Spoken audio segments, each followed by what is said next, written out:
FOGGY, we're finally back flying some jets. FMS released a new V2 F-18 64mm, and we got some upgrades, baby, so I'm excited. However, I'm scared as always, because the last time we flew an F-18, we may have stalled it and stoved it into the ground. And the last time we flew in general, maybe it was the A-10, and I stalled that on landing and put it into the ground. And today it's cold, it's foggy, it's windier than I thought it was gonna be, and that was the best day that we had to fly, so that's why we're out here. We've been getting pummeled with snow, even though it might not look like it, because it got up to 38 degrees, started raining, started melting, and the weather has just been atrocious. So today is the best day we got. So I've been itching to fly, and let's take a look at the differences between these two. Again, as always, if you guys are interested, you can check out the links down below. They are affiliate links. You can pick up this jet right here if it turns out to be good and you want it. So the V1, definitely an older style jet, and you can see that right away.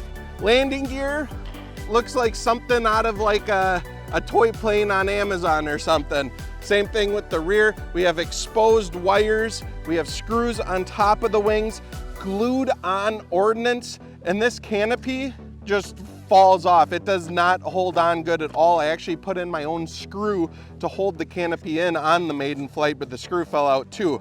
So there was plenty of room for growth on this. Looking at the new V2, we have upgraded landing gear. This, oh, that's the other thing. We have a removable nose cone. That got bumped around in the car. The other nose cone you had to glue on, so this one's removable, which is nice. The upgraded landing gear is super nice. We have suspension on the front and some better looking rear suspension here. We have lights, and they're super bright. FMS has been killing it with the lights that they've been putting on their jets. A button on the canopy, a latched canopy is so nice, and a ton more room in the battery bay. If you compare the battery bays, that was one thing I really didn't like. On this one, there's literally no room to put your battery. You had to like shove it all the way back. You couldn't get good CG. This one, I was able to actually figure out my CG and get it good. Not only because I have room for my battery, but there's also CG marks on the wings. I am a big fan of that. I know it's not scale or anything, but it's really nice to just have that always on there.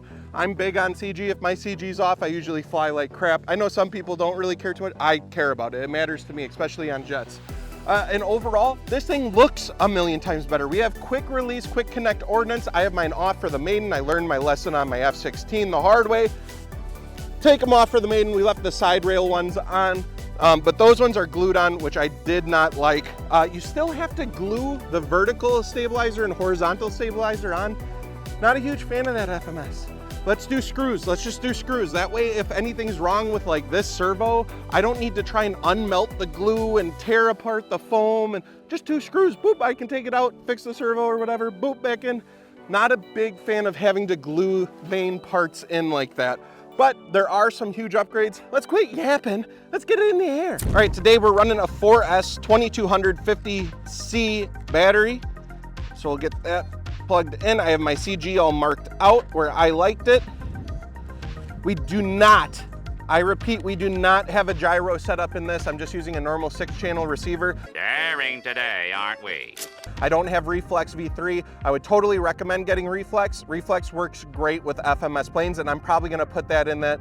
Given this plane makes it today, we're gonna put Reflex in it eventually. And then also on the last flight of the V1, my elevator was so touchy. So even on this one, since it looks like a very similar setup, I lowered the rates. I added some expo to hopefully help a little bit with that. And then additionally, we got reverse thrust, baby. I love reverse thrust, it's fun.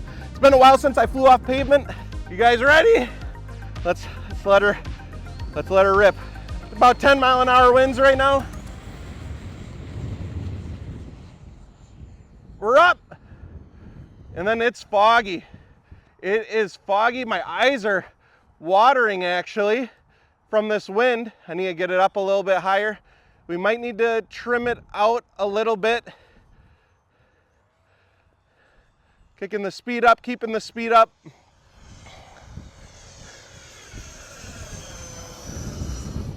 Definitely flying a lot nicer, but I do have it a little more nose heavy than what I like. And then it's battling that wind and no gyro. And then battling my eyes watering like crazy. I want to get it up higher so I can trim it, but the fog. Luckily, that blue is helping us see what's going on a bit, but I am definitely adding quite a bit of elevator to keep this one up. Nice roll rate on it. I am flying in my low rates. But yeah, I really gotta, yeah. All right, so I'm gonna try bring it in for a landing. We're gonna see how we do.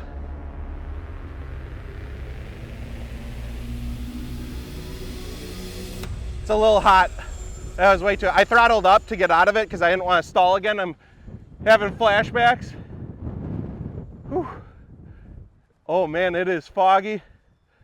All right, we get on that tailwind, start getting a speed boost like a mushroom in Mario Kart. Take it out a little further so we have some time to bleed off some speed, hopefully.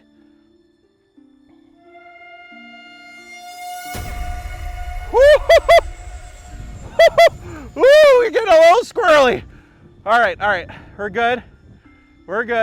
I just have my CG a little bit too far back, or I mean far forward. So we're gonna bring this way around.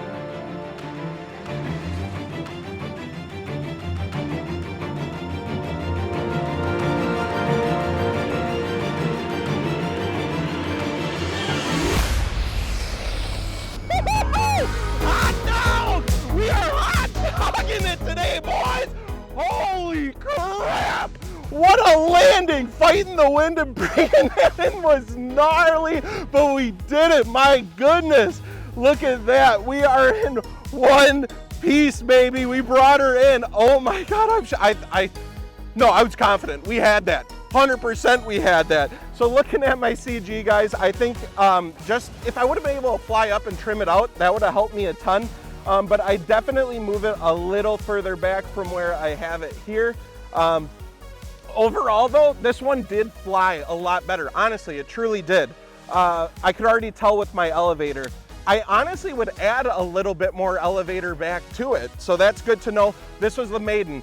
Of course, guys, remember, a lot of times on this channel, we're doing a Maiden. We're doing the first flight ever. I've never flown this jet before. So you gotta dial it in, get them locked in, and then they're good to go. So we'll bring it back, we'll do another flight, but honestly, the improvements on this, I'd say 100% worth it. This thing's sick, it looks great, love the lights, and hey, landing gear held up to a hot rod landing. So thank you so much, stay tuned for what we got coming next. We got more jets to fly. Subscribe, like, comment, all that jazz, and then check out the link down below if you wanna pick one up for yourself. Peace out.